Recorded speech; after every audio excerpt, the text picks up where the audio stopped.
अस्सलाम वालेकुम। उम्मीद है आप सब जगह आफियत से होंगे। तो आइए आज की आयतें शुरू करते हैं। बिस्मिल्लाहिर्रहमानिर्रहीम। ववजदना लिअक्सरिहिम मिन वहदिन वइन वजदना अक्सरहुम लफासिकीन। शुरू अल्लाह के नाम से जो बड़ा मेहरबान निहायत रहम करने वाला है। और हमने इनमें से अक्सर में अहद की पासदारी नहीं पाई और हमने तो इनकी अक्सरियत को फासिकी पाया। दुनिया में जब भी कोई कौम उभरी अपने रसूल के सहारे उभरी। हर कौम के अलमी और इखलाकी वर्से में अपने रसूल की तालीमात और वसीयतें भी मौजूद रही होंगी। इनके रसूल ने इन लोगों से कुछ अहद और मिसाक भी लिए होंगे, लेकिन इनमें से अक्सर ने कभी किसी अहद की पासदारी नहीं की। अब अंबिया रसूल के सिलसिले में हज़रत मूसा अलैहिस्सलाम का जिक्र आ रहा है। इससे पहले एक रसूल का जिक्र औसतन एक रुकू में आया है, लेकिन हज़रत मूसा अलैहिस्सलाम का जिक्र 7-8 रुकू पर मुश्तमिल है। इसकी वजह यह है कि ये सूरतें हिजरत से मुतसलन कबल नाजिल हुई थी और हिजरत के फ़ौरन बाद कुरान की ये दावत बराह रास्त अहले किताब यहूद मदीना तक पहुँचने वाली थी। लिहाजा ज़रूरी था कि नबी अकरम सल्लल्लाहु अलैहि वसल्लम और आप सल्लल्लाहु अलैहि वसल्लम के सहाबा रज़ी अल्लाह अन्हुम मदीना पहुँचने से पहले यहूद से मुकालमा करने के लिए ज़हनी और इल्मी तौर पर तैयार हो जाएं। यही वजह है कि हज़रत मूसा अलैहिस्सलाम और बनी इसराइल के वाक़यात इन सूरतों में बहुत तफसील से बयान हुए हैं। सुम्मा बअसना मिन बअदिहिम मूसा बिआयातिना इला फिरऔन व मलाइहि फज़लमू बिहा फंजुर कैफ़ कान आक़िबतुल मुफ़सिदीन।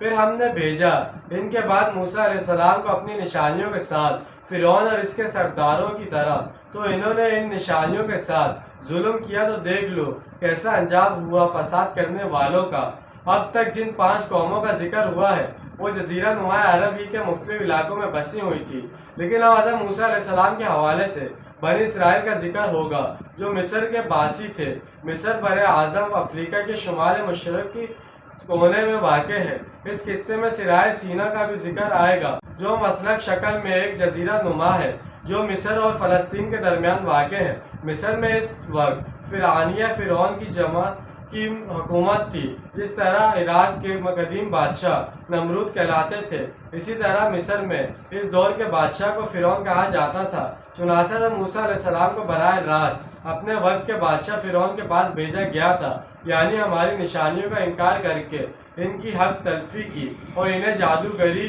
करार देकर टालने की कोशिश की। वक़ाल मूसा या फ़िरऔन इन्नी रसूलुम मिन रब्बिल आलमीन। और मूसा अलैहिस्सलाम ने कहा, ए फ़िरौन, मैं रसूल हूँ तमाम जहानों के रब की तरफ से। हक़ीक़ वला अल्ला अक़ूल अलल्लाहि इल्लल हक़ क़द जिअतुकुम बिबय्यिनातिन मिन रब्बिकुम फ़अरसिल मइय बनी इस्राईल। मैं इस पर कायम हूँ कि हक़ के सिवा कोई बात अल्लाह से मंसूब ना करूँ। मैं लेकर आया हूँ तुम्हारे पास तुम्हारे रब की तरफ से एक खुली निशानी, तो बनी इसराइल को मेरे साथ भेज दो। फ़िरौन के लिए हज़रत मूसा अलैहिस्सलाम कोई अजनबी आदमी नहीं थे। आप अलैहिस्सलाम के साथ ही शाही महल में पले बड़े थे।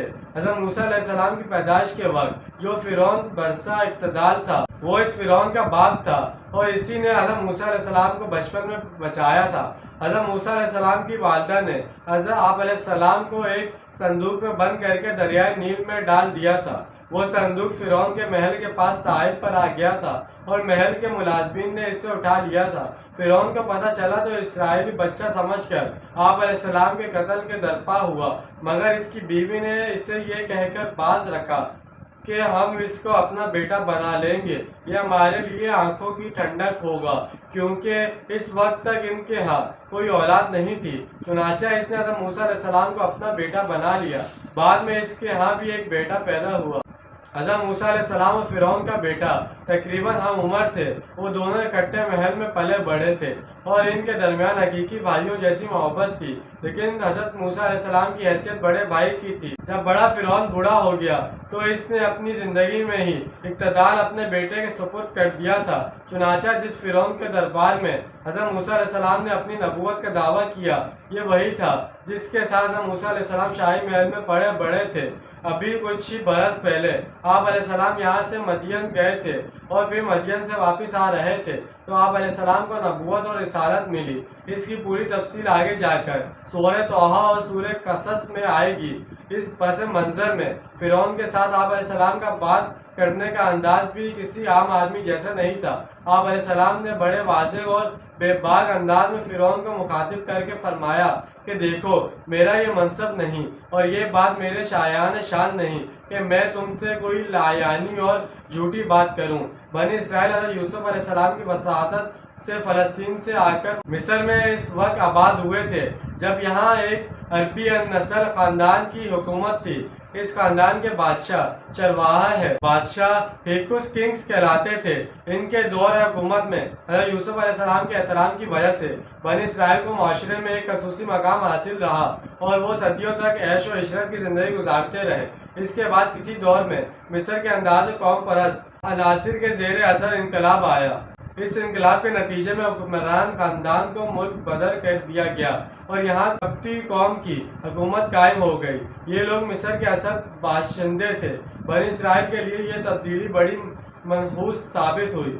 سابق شاہی خاندان کے چہکتے ہونے کی وجہ سے وہ قبطی حکومت کے زیر ارتکاب آ گئے اور ان کی حیثیت اور زندگی بتدریج پست سے پست اور سخت سے سخت ہوتی چلی گئی۔ حضرت موسیٰ علیہ السلام کے زمانے میں یہ لوگ مصر میں غلامانہ زندگی گزار رہے تھے، بلکہ فرعون کی طرف سے آئے روز ان پر طرح طرح کے مظالم ڈھائے جاتے تھے۔ یہ وہ حالات تھے جن میں حضرت موسیٰ علیہ السلام کے مبعوث کیا گیا تاکہ وہ بنی اسرائیل کو فرعون کی غلامی سے نجات دلا کر واپس فلسطین لے آئے۔ چنانچہ حضرت موسیٰ علیہ السلام نے فرعون سے مطالبہ کیا کہ بنی اسرائیل کو میرے ساتھ جانے دیا جائے۔